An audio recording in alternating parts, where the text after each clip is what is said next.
Quiet, please. Quiet, please.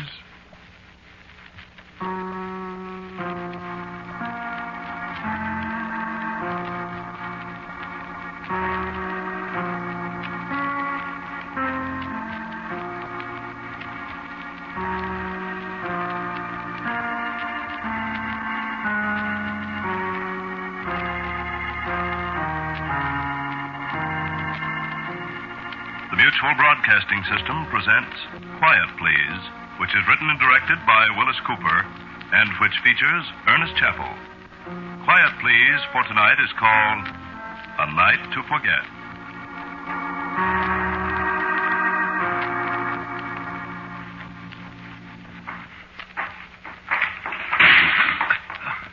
Excuse me. It's dark in here. I can't find the doggone lights. Where's the lights? There aren't any lights, John H. Who's that? It's me. What'd you say about the lights? I said there aren't any lights. There's got to be. Not in here, John H. Well, isn't this Studio 15? You kidding? This is the morgue.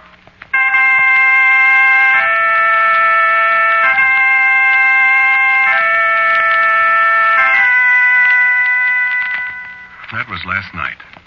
I think it was a dream. I remember I went to bed early because I had to get up so early this morning to get that stuff to Ted before he takes off for California. I drank a bottle of ginger ale with some lemon juice. I read Variety for about 15 minutes. Then I went to sleep. Must have been no later than 10:30. Then this happened. You know how it is sometimes when you get in a dream and you don't think you're dreaming, and when you wake up you wonder whether it happened or not? Well, I was walking down the hall to Studio 15 for this broadcast, and when I went in, it was all dark. And I stumbled around trying to find the lights, and I hit my shin on something. And then this voice in the dark talked to me. You kidding? This is the morgue. I'll be darned if I can figure it out. I think it was a dream, all right. But my shin hurts where I barked it. It's all black and blue.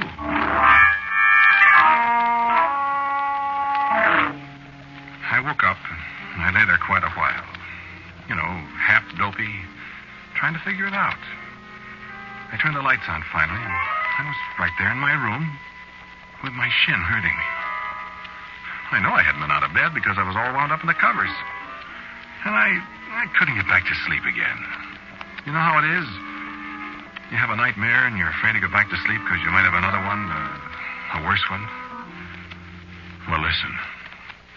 I was just lying there in my own room with the lights on, looking at the ceiling and trying to think.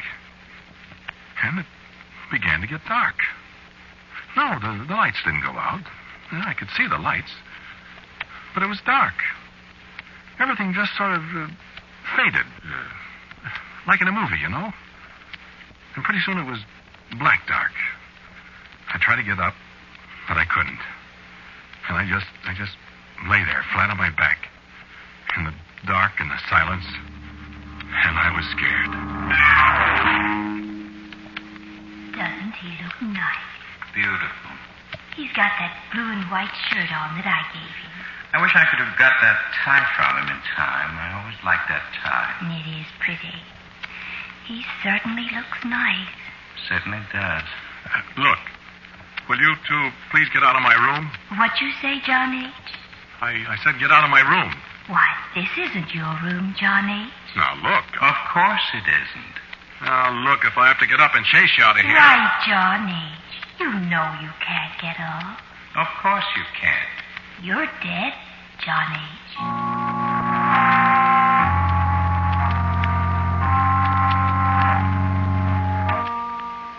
And then it got, well, undark.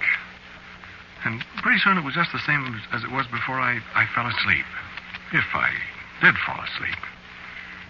Look, I'm a hard-headed guy, even if I do work on super supernatural radio shows. You don't want to believe this stuff. You go nutty. Only, well, sometimes I always sleep in pajamas. Both halves. I put on my pajamas when I went to bed last night. Red and white striped Textron. Yeah. Well, when I woke up, or when it got undark again, I was wearing a blue and white shirt I never saw in my life. And I was wearing a hand-painted Countess Mara necktie that I never saw before either.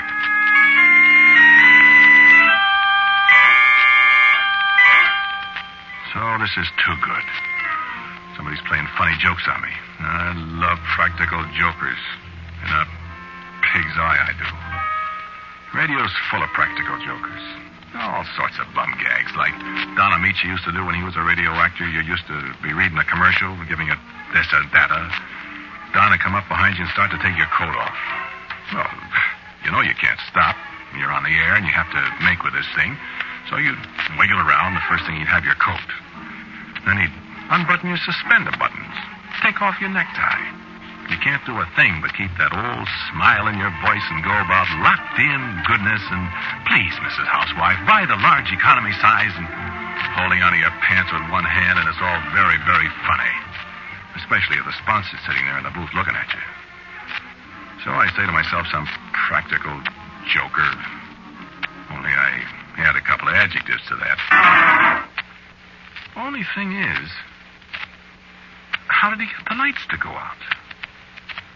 I lie there a while, and I think, and I try to figure it out. And I shut my eyes, I guess. Anyway, when I opened them, it was dark again.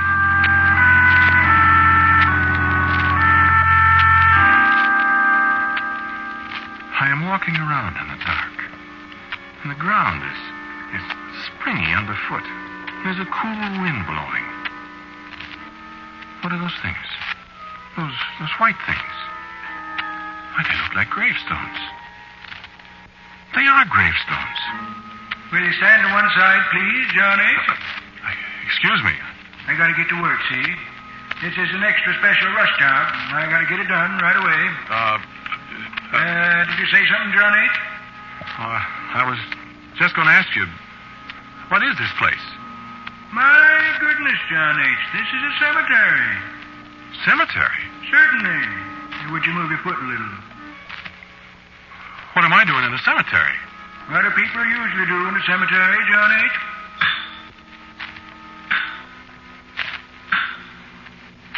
Why, what are you doing?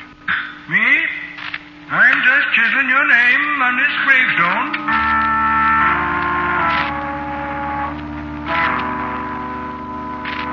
And there it was, laid out in chalk on the gravestone. John H. And I shut my eyes. When I opened them again, I was lying on my bed. Well, you know what people mean when they say their mind reels. Oh, boy, I do. I rubbed my eyes, and I felt like sand on my fingers. It wasn't sand, though. It was marble dust.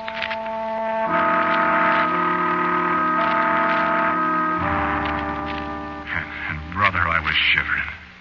This kind of nightmare is a little too real. And the telephone rang. And so I got up to answer it. Mind you, I was awake. Well, I know I was. Well, the lights were on. I got up and I picked up the receiver. I said, hello? Hello? Sure is too bad, isn't it? Sure is. I never heard of such a thing. Hello? Hello? Poor old John H. This is John H. Hello? Poor old Al, I'd say. It's tougher on him than on John H. Al? Al who? Al April. You know, the sound effects man. Oh, I didn't know his name. Who is this? Hello? Yes, he feels pretty awful about it. Well, I should think he was. Who is... killing a man. He didn't mean to, you dope. I know it, but just the same, poor old John H. He didn't know it was loaded. I mean, loaded with bullets. Matter of fact, there was just the one bullet. One was enough. Right on the air, too. Yeah. I bet that was the first time a radio audience ever heard a real killing. Yeah. Hello. I want to know who this is. What about its commercials? You know? John H., you mean? Yeah. Well, I'm auditioning for the big one tomorrow. You are? Yeah, they called me this morning. Gee. I wonder if I could get in on that. Well, I don't know. I'm pretty sure they're going to pick me. I think I'll try anyway. Sure you won't mind? No, oh no. Well, I'll see you. Poor old John H. Yeah, too bad, wasn't it? So long. Who is that? Hello. Hello. Yes, sir? You got me in on a crossed wire or something. Oh, no, sir. Well, when you rang me, I picked up the phone Well, and... I'm sorry, sir, but I didn't ring you. What? Well, I haven't had a call for you all evening.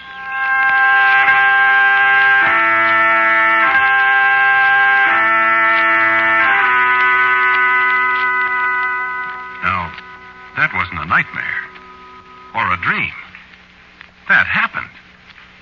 Even if the operator did say she didn't ring me. Whoever it was playing a joke on me, they fixed it with the operator so she'd say that. Didn't they? All right, that's the way I figured it, too. So, this was about 11:30. At 12:30, the manager of the hotel called me on the phone.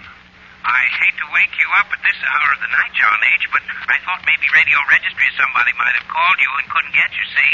And I know how important it is for people on the radio to get their calls. And What are you talking about? why, I just thought you might want to call registry and see if they've been trying to get you, see? I don't get it. Oh, excuse me. See, something happened to our telephones about 10 o'clock, and nobody's been able to get a call in or out of the hotel since then, and I...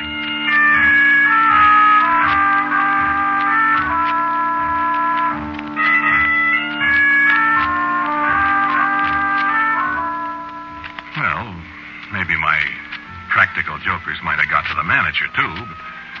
But this morning when I came downstairs, I found he wasn't kidding. The phones had been out for 2 hours and a half. Something blew up in the switchboard or something. Well, that's carrying a practical joke an awful long ways, isn't it? Yeah. That's one night I won't forget, believe me. Yeah, but I gotta stop this kind of talk.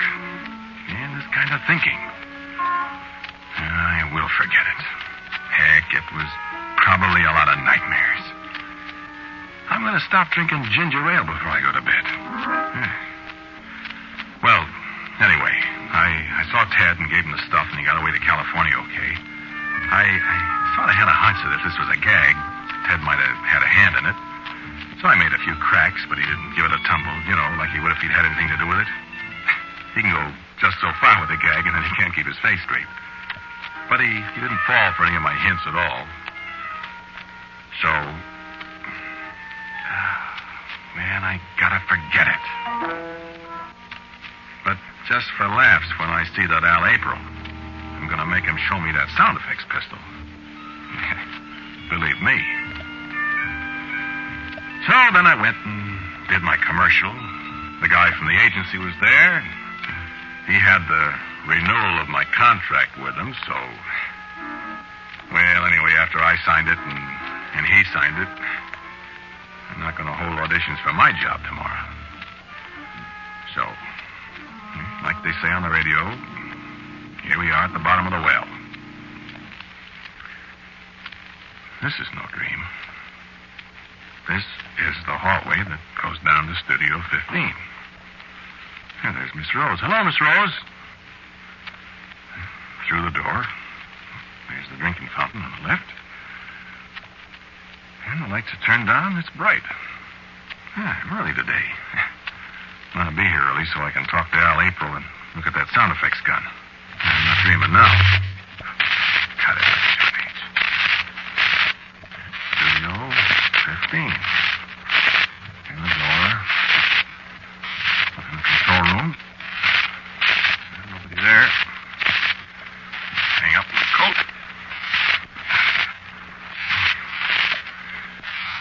Go in the studio. Yeah, the light switch is right where it always was. Go on. Yeah, studio session, all right.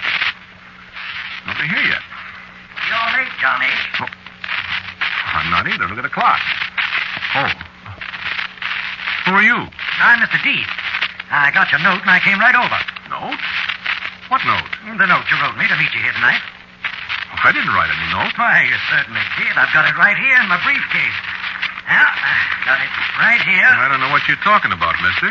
Just a second.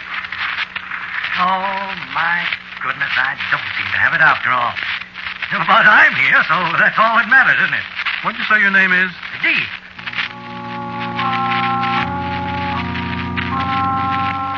Well, what'd you want? I'm on the air just a little while. Oh, it won't take long, John H. I've got the catalog right here. And you can pick one out in no time. About how high do you want to go? What'd you say your name is again? Deep. Here's the catalog. How do you spell it? Spell what? Your name. Oh, D-E-A-T-H.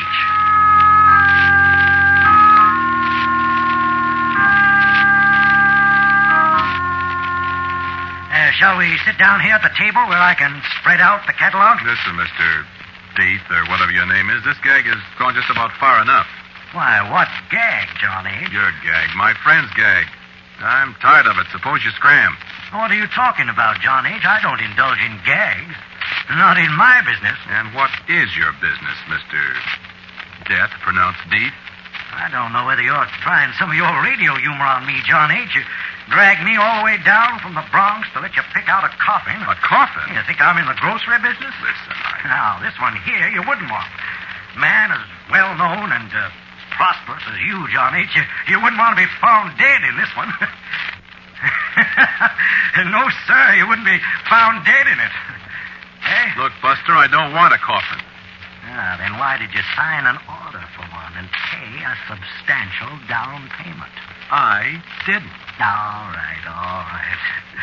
Well, let's get this settled. This model, 23, code name Tired. This will set you back $441, 23 cents. Tax included, of course. I don't want it. Something a little more expensive, perhaps, eh? Here's a dandy. Code name Sleepy. Solid rosewood. Well, practically solid. Hand-polished silver alloy handles, nylon lining in your choice of color. I don't want it. Okay. Well, what do you know about this for a coincidence? Huh? By George, I didn't know this model was in the book. Look at that. What? Look at the code name. Code name? John H.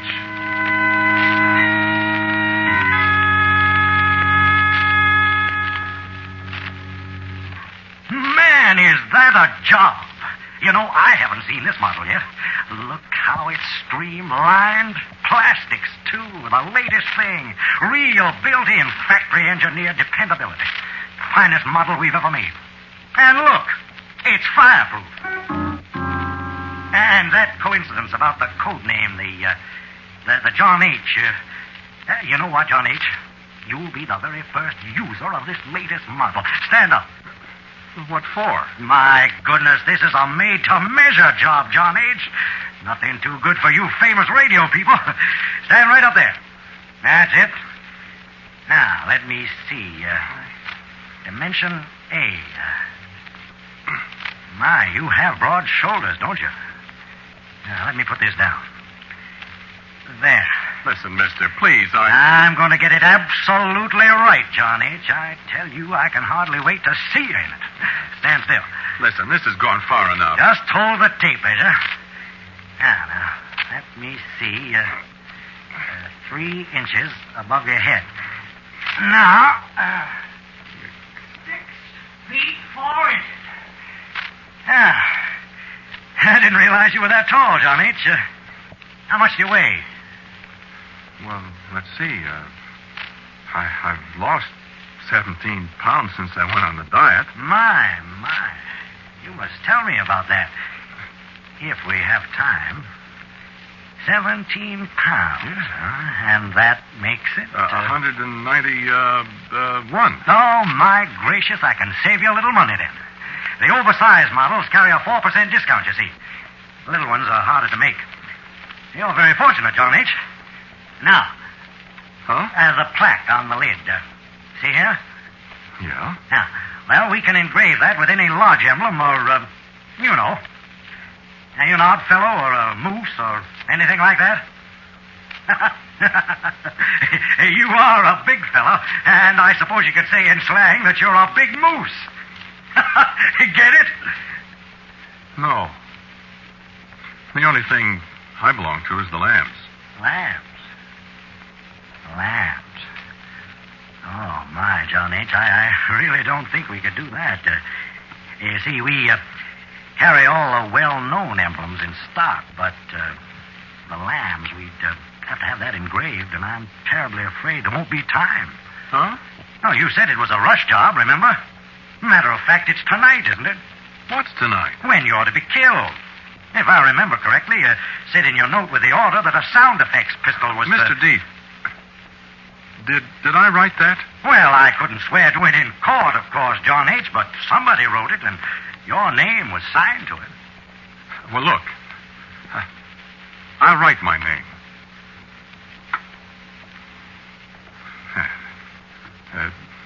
Is that the signature?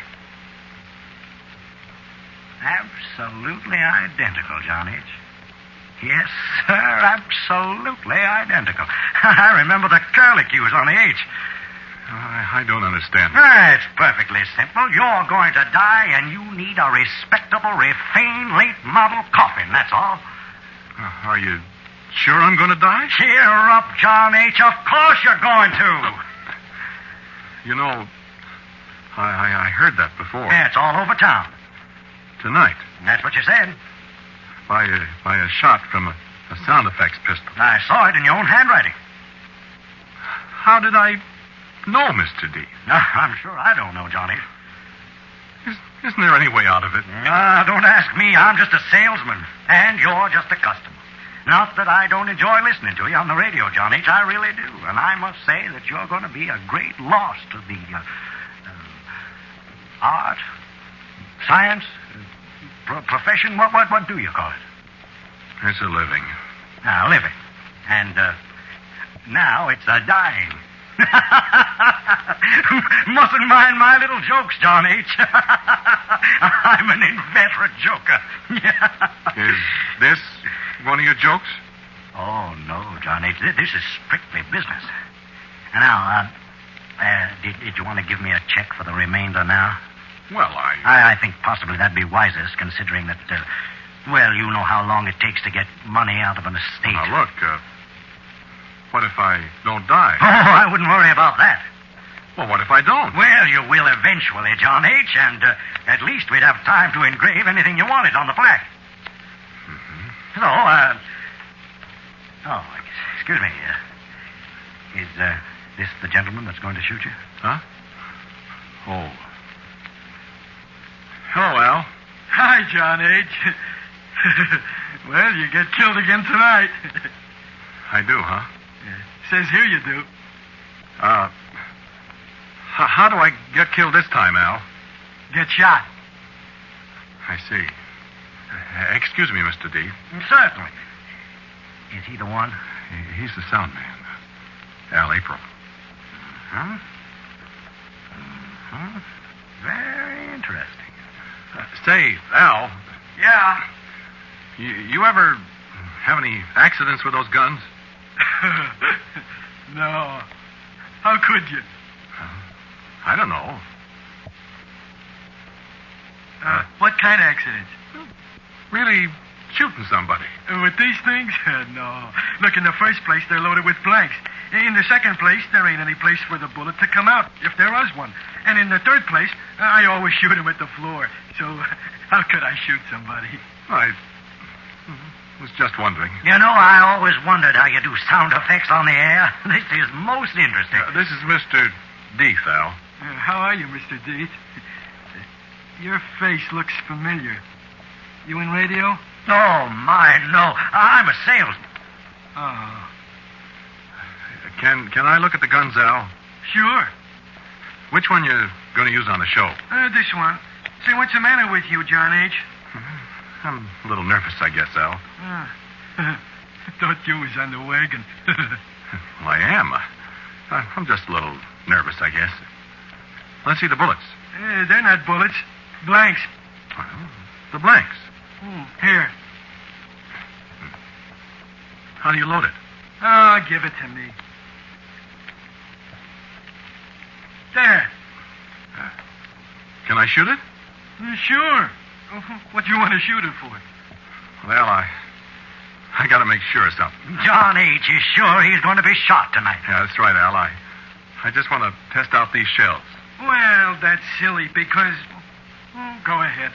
But don't point it at me. Oh, I thought you said you couldn't shoot anybody with it. Well, you know, the wadding. It stings, kind of.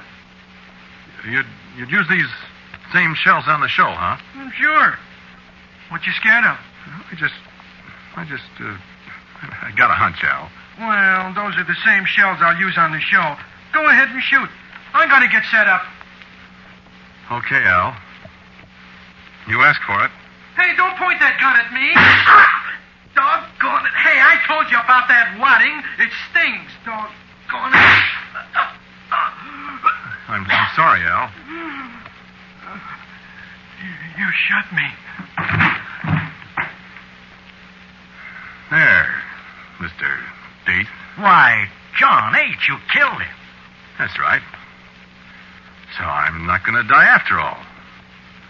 Take your coffins and get out of here. Why, don't be silly, John H. Of course you're going to die. I am not. Why, certainly you are. You murdered poor Al in cold blood, and they'll send you to the electric chair. Yeah? How are they going to do that? They won't have any witnesses except you. Why, John H., how foolish. What about the people listening to you on the radio? Goodness, John H., don't you know you're on the air?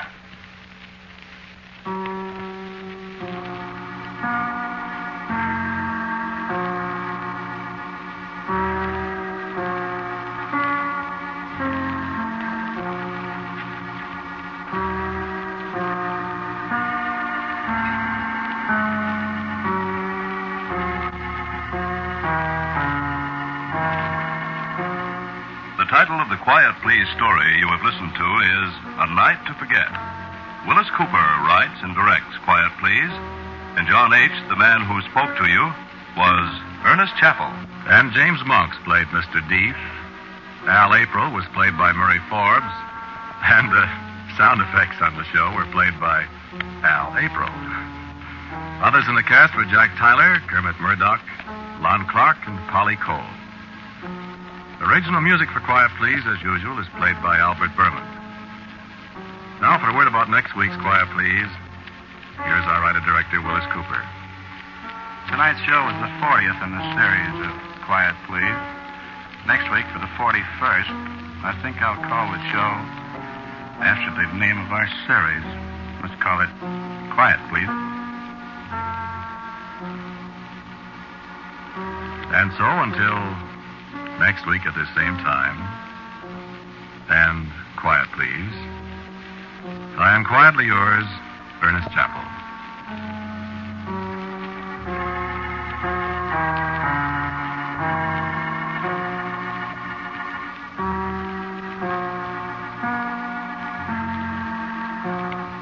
Quiet Please comes to you from New York. This is the Mutual Broadcasting System.